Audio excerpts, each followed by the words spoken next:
Life after death. مختلف مذاہب میں ڈفرینٹ ریلیجنس میں کیا بلیف ہے؟ مسلمان، ہندو، جیوز کیا مانتے ہیں کہ موت کے بعد کیا ہوگا؟ اچھا، سب سے پہلے تو میں ہندو ریلیجن کے حوالے سے آپ کو بتانا چاہتی ہوں کہ وہاں تو وہ تو دوسرے جنم، وہ تو 7 جنموں کی بات کرتے ہیں کہ ایک انسان جب ایک بار مر جاتا ہے تو اس کے بعد وہ 7 بار دوبارہ زندہ ہوگا، وہ دوبارہ جنم لے کے اس دنیا میں آئے گا اور کسی نئے نام سے، کسی نئی شخصیت کے حوالے سے آئے گا. اچھا، ایک میں نے اس میں ان کا ایک ریچول بھی میں نے پڑھا. اب وہ مجھے نہیں پتا کہ کوئی خاص ایک طبقہ کرتا ہے کہ جب وہ مردے کو جلا کے جو راکھ ہے وہ لا کے پہلے ایک بند کمرے میں وہ اس کو رکھ دیتے ہیں اور پھر دیکھتے ہیں کہ اگر اس پہ کوئی انسانی نشان، بقول ان کے کوئی اگر ہاتھ کا پنجہ بنا ہو، ہاتھ کا نشان ہو انسانی ہاتھ کا، تو وہ اگلے جنم میں انسان بنے گا. اور اگر کسی جانور کے پنجے کا نشان ہو، کہ بلی کا، کسی اور چیز کا، تو وہ اگلے جنم میں جانور بن کے آئے گا. اور اچھا، ان کا کانسیپٹ یہ بھی ہے کہ آپ جس جنم میں جس طرح کے کام کرتے ہیں، اگر آپ اچھے اعمال کرتے ہیں، اچھے کام کرتے ہیں، تو آپ کوئی اچھے مطلب انسان بنیں گے، کوئی اچھی صورت میں، کوئی اچھے عہدے پہ، اچھے روپ میں آئیں گے. اور اگر آپ نے بری زندگی گزاری ہے، گناہوں والی زندگی گزاری ہے، تو آپ جانور بھی بن سکتے ہیں، کوئی پنچھی بھی بن سکتے ہیں، کچھ بھی، کوئی بری چیز بن کے یا برے ہی روپ میں آئیں گے. ہندوؤں میں تو یہ کانسیپٹ ہے. جہاں تک یہودیت کی بات ہے، اور یہودی جو ہیں وہ بھی اب دوبارہ زندگی پر بلیو کرتے ہیں. اچھا، جو کیونکہ ان کی جو حضرت موسیٰ علیہ السلام پہ جو کتاب اتری وہ ایک الہامی کتاب ہے، اللہ تعالیٰ کی ہے. ان میں پہلے یہ چیزیں نہیں تھیں، اور یہ کتابیں with the passage of time change ہوتی گئیں. توریت ہو گئی، انجیل ہو گئی. پھر انہوں نے جو اپنے عقیدے، جو ان کے مذہبی رہنما تھے، انہوں نے اپنے عقیدے بھی شامل کرنے شروع کر دیے. With the passage of time ان کا یہ خیال ہے کہ انسان دوبارہ بھی آئے گا، نئے جسم میں آئے گا. اور اس کے بعد ان کا یہ کانسیپٹ ہے کہ بھی ان کو آخری میں آپ کو دجال جو ہمارا ولن ہے، ان کا ہیرو ہے، وہ آئے گا اور پھر سارے معاملات جنگ کی طرف جائیں گے. یہ اس طرح کا کانسیپٹ ہے.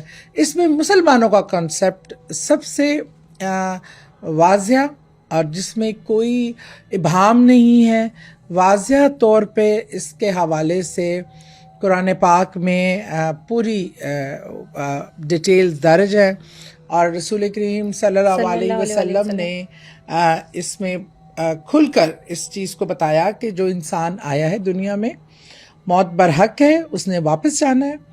اس کے بعد جب انسان کی موت واقع ہو جاتی ہے تو اس کی روح جو ہے وہ روز حشر تک عالم برزخ میں رہتی ہے. اچھا، برزخ قبر کو بھی کہا جاتا ہے، اور ایک ایسی جگہ جو آسمانوں پہ بھی ہے جہاں ساری روحوں کو رکھا جاتا ہے. اچھا، اب اس میں نیک اور بد روح کا جو ڈفرنس ہے، ایک برا آدمی جس نے ساری زندگی برائی کی، اس کا ٹھکانہ، اور ایک نیک انسان جس نے نیکی کی، اچھی زندگی گزاری، پاکیزہ زندگی گزاری، اس کا ٹھکانہ ڈیفینیٹلی ڈفرینٹ ہے. جو نیک روح ہے جب وہ مرنے لگتے ہیں تو ان کو جو فرشتے لینے آتے ہیں وہ بھی انتہائی خوبصورت، دیدہ زیب اور ایسے حسین ہوتے ہیں کہ روح ان کو، جو مرنے والا ہے، وہ ان کو دیکھ کر ہی شاداب خوش ہو جاتا ہے. اس کو موت کی وہ مایوسی اور وہ دکھ نہیں ہوتا. وہ اتنے حسین چہروں والے فرشتے ہوتے ہیں جو اس کی روح کو لینے آتے ہیں، اور بہت ہی خوبصورت ایک سمجھے ایک مخمل کے لباس میں اس کو لپیٹ کر اللہ کے حضور لے کے حاضر کرتے ہیں پہلے تو. اور اسی طرح جو بری روح ہے، برا انسان ہے، اس کو لینے آنے والے فرشتوں کی صورت اتنی ہیبت ناک ہوتی ہے کہ اس کی روح جسم سے نکلنے سے انکار کر دیتی ہے. وہ کبھی اوپر سے کھینچتے، کبھی وہ حلق سے پیٹ میں جاتی ہے، مطلب باڈی کے اندر چھپنے کی کوشش کرتی ہے کہ کسی طرح میں اس سے بچ سکوں، میں اپنے یہ وقت ٹال سکوں. لیکن موت برحق ہے اور اس کو کوئی ٹال نہیں سکتا. یہاں پہ آپ نے نا روح کی بات کی ہے، تو روح سے ریلیٹڈ بھی ڈفرینٹ بلیفس ہیں ڈفرینٹ ریلیجنس میں. جیسے کہ ہندوازم میں کہا جاتا ہے کہ اگر سوسائڈ کریں تو 90 دن تک روح بھٹکتی رہتی ہے اور مکتی نہیں ملتی روح کو. ایک مکتی کا کانسیپٹ ہے. اکثر ہم یہ سنتے ہیں کہ ہمارے یہاں کے 40 دن تک روح جو ہے وہ واپس لوٹ کر آتی ہے یا ہر جمعرات کو آتی ہے، اس کے بارے میں کیا کلیئرٹی ہے؟ ایک تو روحوں کے معاملات میں سب سے زیادہ جو ہے نا اتنی ایگزیکٹ نالج کسی کو بھی نہیں ہے. مطلب ہمارے مذہب میں ایک چیز بالکل کھل کے بتائی گئی کہ روح اللہ کے پاس ہوتی ہے اور وہ اللہ کے حکم کے بغیر نہ کہیں جا سکتی ہے نہ کہیں آ سکتی ہے. ہاں جب ایک آپ قبر پہ جاتے ہیں کسی کی تو روح کیونکہ اپنے قبر کے کنیکشن میں ہے، اس کو پتہ چلتا ہے کون آیا، اور جس کو اللہ سنانا چاہے اس کو آپ جب اس کو سلام کرتے ہیں تو وہ جواب بھی دیتا ہے، کیونکہ رسول کریم صلی اللہ علیہ وسلم نے سلام کیا جا کے اہل قبرستان کو، تو ان کے سلام کرنے سے یہ بات واضح ہوئی کہ ان کو آگے سے جواب بھی آتا ہے اور وہ سلام کو سنتے ہیں. اس وجہ سے یہ بات تو ایک ہے کہ قبر ایک روح کا ایک تعلق قبر سے قائم رہتا ہے، اور دوسرا یہ کہ روح اللہ کے حکم سے جب تک وہ انتقال کے کچھ دن وہ روح اپنے ارد گرد ہی کو دیکھ رہی ہوتی ہے، سمجھ رہی ہوتی ہے سسٹم کو. جب اس کو اللہ کا حکم ہوتا ہے کہ اب تو یہاں پرواز کر جا، یہاں پہ بڑی جگہ ہے کہ کہیں بہت نیک لوگ سبز پرندوں کی مانند ان کی روح کو سبز پرندوں کی شیپ دے دی جاتی ہے، اور جو ذرا گناہ گار سے لوگ ہوتے ہیں ان کو وائٹ پرندوں کی، اور جو غیر مسلم اور جو بہت ہی بدکار اور خوفناک شیطانی عمل کرتے ہیں انہیں کالے پرندے کی صورت دے دی جاتی ہے.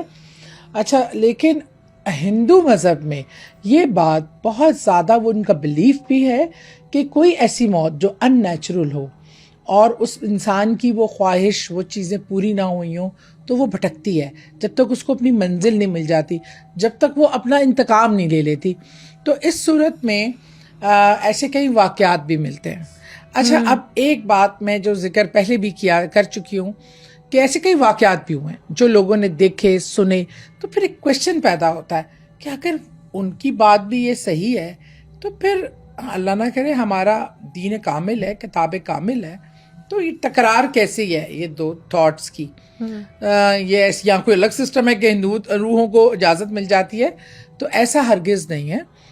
دیکھیں اللہ تعالیٰ پوری قدرت رکھتے ہیں، وہ جو چاہیں کسی کو دکھانے کے لیے، کوئی سبق کے لیے، کسی چیز کو. لیکن میں زیادہ تر میرا جو اس بات پہ یہ بلیو یہ ہے اور نظر بھی آتا ہے اور تحقیقات سے بھی پتہ چلتا ہے کہ جس کا ہم نے ذکر کیا تھا، جو آپ کے ساتھ ایک قرین پیدا ہوتا ہے. کیونکہ اکثر لوگوں کو وہ لوگ نظر آتے ہیں، ایک انسان کے ساتھ پیدا ہوا جن ہے نا، جن بالکل. اور وہ جو آپ کہتے ہیں نا آپ کو وہ بھٹکی ہوئی جس کی وہ نظر بھی آتی ہے، اکثر کئی لوگوں نے اپنی آنکھوں سے دیکھا ہوا ہے وہ بھٹکی روحوں کو وہ پیغام رسانی کرتی ہیں. تو وہ قرین بھی بہت موسٹ پروبیبلی وہ قرین ہی ہوتا ہے جو لوگوں کو اپنا مطلب ان کے کانسیپٹس پہ یقین دلانے کے لیے وہ رول پلے کرتا ہے، یا وہ انسان جو کیونکہ وہ اس انسان کا حصہ ہوتا ہے، اس جیسے ہی ہوتا ہے، اس جیسی حرکات و سکنات اسی کے حلیے کا ہوتا ہے. تو وہ اپنی اگر اس موت سے وہ ناپسند، اس کو جو پسند نہیں ہے، وہ اپنا پیغام پہنچانے کے لیے یہ طریقہ قرین ایک صورت اختیار کر سکتا ہے روح کی، لیکن وہ روح نہیں ہوتی. روح کا فیصلہ مکمل طور پہ اللہ کے ہاتھ میں ہے. ہاں اللہ تعالیٰ چاہیں تو کسی روح سے کوئی کام بھی لے سکتے ہیں، کوئی چیز ایسا راز منظر عام پہ لانا ہے تو اللہ اس انسان کی روح کو بھی استعمال کر سکتے ہیں. یہ اختیار اللہ کے پاس ہے. میں چاہوں کہ میں مر جاؤں اور میری روح آ کے یہ کر لے تو یہ چیز میرے کنٹرول میں نہیں ہے. یا میں کسی روح کو بلا لوں اور اس سے کچھ کام کرا لوں تو دس از ناٹ پاسبل ہیومنلی کہ وہ کسی روح کو بلا سکتے ہیں. وہ اس کے ہم ذات کو، قرین کو تو بلا سکتے ہیں پر روح کو نہیں بلا سکتے. روح کا اختیار ٹوٹلی اللہ تعالیٰ کے پاس ہے.